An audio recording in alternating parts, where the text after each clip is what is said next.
This year's presidential election campaign is already the most insane any of us have seen in our lifetimes. It also ranks among the craziest in U.S. history. And we're still 9 months from Election Day. I've seen some truly disturbing analysis from writers I respect, and I would like to discuss this with you.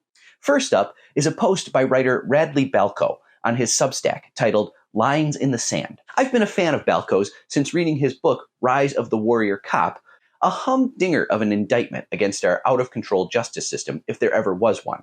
Side note, pairing that book with The Rich Get Richer and the Poor Get Prison by Jeffrey Ryman could potentially change your life forever.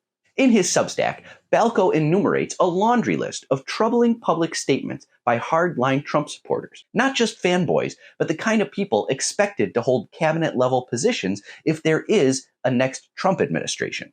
For example, Kash Patel, who already served on the National Security Council and advised the Director of National Intelligence, has said that if he is chosen to run the CIA, he would use it to imprison journalists and other Trump critics.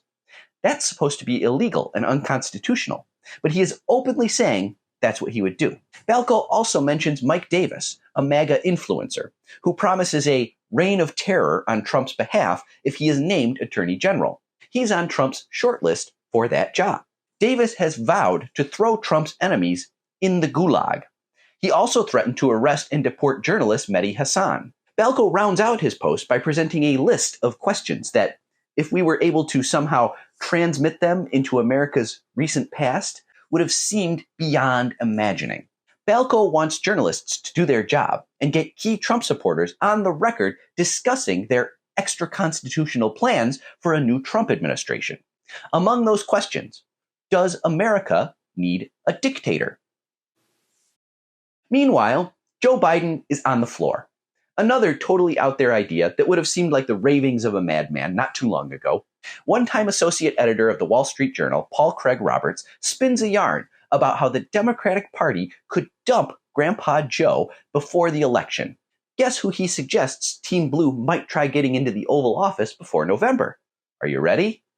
None other than Hillary Clinton. Roberts was interviewed on a YouTube program called On Target with Larry Sperano. I'm not going to lie. Engineering a way to get Hillary Clinton into the presidency so that she can run as an incumbent in Biden's place seems like a long shot. But when Roberts describes how the Democrats could make it happen, it's not impossible to imagine. And in these times, anything seems possible. I guess what I'm trying to say is that nothing sounds too crazy to be true anymore. Finally, a horror show from Tom Hartman's Substack.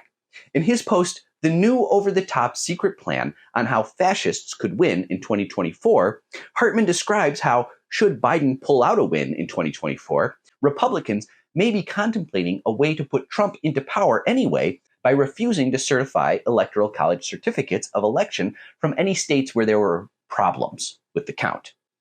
Where have I heard that one before? Again, I'm not going to lie. This idea seems like the wildest of speculation.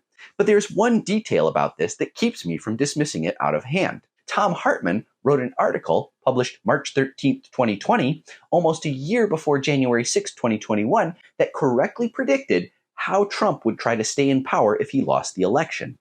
Hartman pointed, correctly, to the 1876 contest, which was the historical template for Trump's attempt to have Mike Pence refuse to certify swing state votes and throw the 2020 election to the House so that he could stay in office. Please don't take my word for it.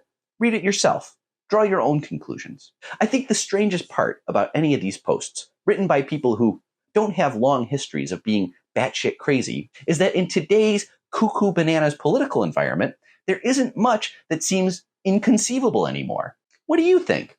Am I crazy? Or does this shit seem way too plausible? Let me know in the comments. And please take a look at my Substack where you can get links to all these mad ravings.